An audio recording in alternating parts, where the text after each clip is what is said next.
আমরা এই জুলাইয়ের ঘোষণাপত্রে আমরা আমাদের জায়গা থেকে পুরো বাংলাদেশের প্রত্যেকটি জেলা উপজেলায় যেখানে আমরা আমাদের প্রতিনিধিরা গিয়েছে আমরা যে কথাটি বলেছি সেটা হচ্ছে এই যে জুলাইয়ের এত বড় একটা অভ্যুত্থান এটার একটা লিখিত স্বীকৃতি থাকা উচিত। আমাদের যারা রক্ত দিয়েছে জীবন দিয়েছে তাদের একটা স্বীকৃতি থাকা উচিত। তো সেই উদ্দেশ্যে মাননীয় প্রধান উপদেষ্টা গতকালকে সকল রাজনৈতিক দলের যারা প্রতিনিধি তাদেরকে ডেকেছিলেন। তাদের সমন্বয়ে এখানে একটি আমরা আমাদের জায়গা থেকে মনে করি গুরুত্বপূর্ণ এবং ফলপ্রসূ একটা আলোচনা হয়েছে, যার ফলে রাজনৈতিক দলের যারা রয়েছেন প্রতিনিধি ছিলেন তারাও তাদের জায়গা থেকে এই বিষয়ে সম্মত হয়েছেন যে এই অভ্যুত্থানের অবশ্যই একটি ঘোষণাপত্র থাকা উচিত এবং আমরা বিশ্বাস করি খুব দ্রুত সময়ের মধ্যেই এই ঘোষণাপত্রটি পুরো বাংলাদেশের মানুষের সামনে আসবে, যেখানে আমাদের যে বিগত 16 বছরের যে মানুষের উপরে যে অত্যাচার নির্যাতন এই যে প্রেক্ষাপটটি তৈরি হয়েছিল এই অভ্যুত্থান সবচেয়ে গুরুত্বপূর্ণ যে বিষয়টি এই অভ্যুত্থানে যা হয়েছে বৈষম্য বিরোধী ছাত্র আন্দোলনের নেতৃত্বে যেভাবে এই অভ্যুত্থানটি সফল হয়েছে এবং আমরা যারা এই অভ্যুত্থানে ফ্যাসিস্ট বিরোধী সকলে অংশগ্রহণ করেছিলাম আমরা এই অভ্যুত্থান পরবর্তী বাংলাদেশ নিয়ে যে স্বপ্নগুলো দেখি তার সামগ্রিক একটি রূপরেখা আমরা এই জায়গায় দেখতে পাবো। তো আশা করি যে খুব দ্রুত সময়ের মধ্যেই কয়েকদিনের মধ্যে আমরা এই ঘোষণাপত্র পুরো বাংলাদেশের সামনে আসবে এবং আমরা আরেকটি জিনিস মনে করি যে এত বড় একটি অভ্যুত্থান এত রক্ত জীবন সামগ্রিক সকল কিছুর যে চাওয়া এই চাওয়াটা শুধুমাত্র একটা নির্বাচনের মধ্যে সীমাবদ্ধ না। আমরা অবশ্যই মনে করি দ্রুত সময়ের মধ্যে নির্বাচন হয়ে জনগণের যারা প্রতিনিধি হবে এই স্বচ্ছ নির্বাচনের মাধ্যমে তাদের কাছে ক্ষমতা যাবে, কোনো সমস্যা নেই।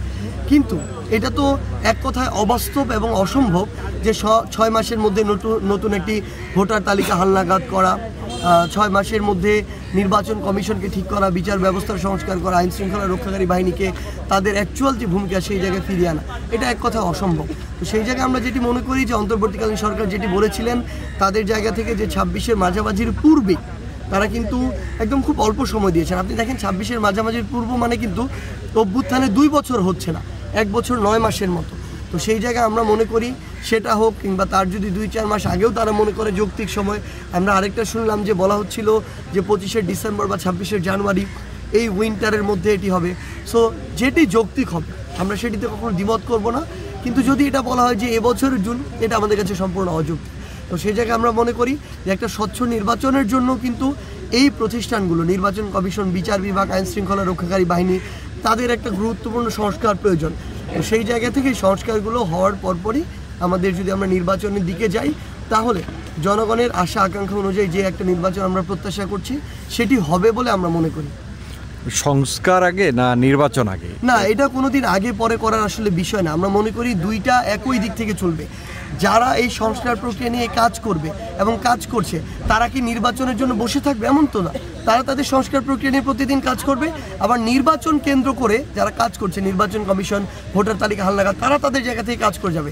দুইটা তো আলাদা প্রতিষ্ঠান, আলাদা মানুষ করছে। সো আমরা মনে করি দুইটা পাশাপাশিই চলতে থাকবে।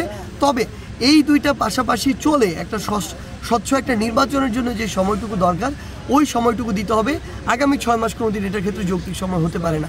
সো আমরা মনে করি দুইটাই পাশাপাশি চলুক এবং অন্তর্বর্তীকালীন সরকার তাদের জায়গা থেকে স্বচ্ছ নির্বাচনের জন্য যে সময়টাকে উপযুক্ত মনে করবে ওই সময় যদি হয় তাহলে আমাদের মনে হয় যে একটা স্বচ্ছ নির্বাচনের মাধ্যমে জনগণের প্রকৃত প্রতিনিধিরা ক্ষমতা আসবে। আর দেখুন, আমরা এ পর্যন্ত এই অভ্যুত্থানের পূর্ববর্তী সময় থেকে শুরু করে সেই 5 জুনের পর থেকে এখন পর্যন্ত কোনো কিছু আমরা নিজেরা ঠিক করিনি। মানুষ যেটা চেয়েছে আমরা আমাদের জায়গা থেকে সেটা করেছি। আমরা জাস্ট একটা কথা স্পষ্ট করে বলি, ওই আমরা যদি বলি 3 অগাস্ট, 4 অগাস্ট, 5 অগাস্ট কিংবা আমাদের বাংলা ব্লকেট কিংবা আমাদের পুরো বাংলাদেশ ব্যাপী মার্চ টু ঢাকা, এই প্রোগ্রামগুলো কিন্তু জনগণের পালস বুঝে আমরা ঠিক করেছি।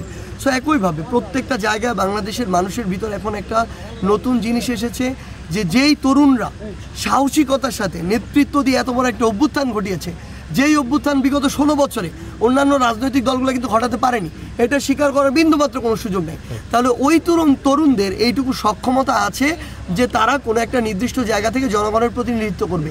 ওই তরুণদের এই যোগ্যতা আছে যে তারা সংসদে গিয়ে জনগণের কথা বলবে। তো এই জায়গায় বাংলাদেশে এখন নতুন এরকম একটা চাওয়া শুরু হয়েছে যে এই তরুণরা আগামীতে মানুষের হয়ে, জনগণের হয়ে ওই সংসদে প্রতিনিধিত্ব করুক।